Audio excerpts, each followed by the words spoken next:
আজকে বাচ্চাদের জন্য একটা খুব মজাদার খাবার নিয়ে চলে এসেছি, যা বাচ্চারা খেতে খুবই ভালোবাসবে এবং কোনো ঝামেলাই ছাড়াই। আপনি বানিয়ে দিন গরম গরম চিকেন টিকিয়া। চিকেনটাকে প্রথমে পেস্ট করে নিন, মিক্সিতেও করতে পারেন, আবার শিলনোড়াতেও বেটে নিতে পারেন, এবং পরিমাণ মতো পেঁয়াজ কুচানো, সামান্য লঙ্কার গুঁড়ো, জিরে গুঁড়ো, ধনে গুঁড়ো, আদা রসুন বাটা, স্বাদ অনুযায়ী নুন এবং স্বাদ অনুযায়ী চিনি। সমস্ত উপকরণগুলো দেওয়া হয়ে গেলে এরপর পরিমাণ মতো লেবুর রসও দিয়ে দিন।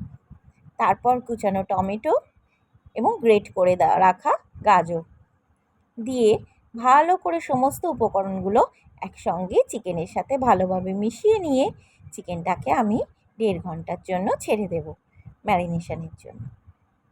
তারপর ম্যারিনেশন করা হয়ে গেলে চিকেনটাকে আলতো হাত দিয়ে টিকিয়া সাইজে ছোট ছোট করে বড়ার মতো তৈরি করে নেব। সব টিকিয়া তৈরি করা হয়ে গেলে ছোট ছোট সাইজের, তারপর কড়াইতে সর্ষের তেল দিয়ে তার মধ্যে কিছুটা পরিমাণ ঘি দিয়ে ভালো করে নেড়ে চেড়ে কড়াই এপিট ওপিট করে ভাজলেই টিকিয়া তৈরি।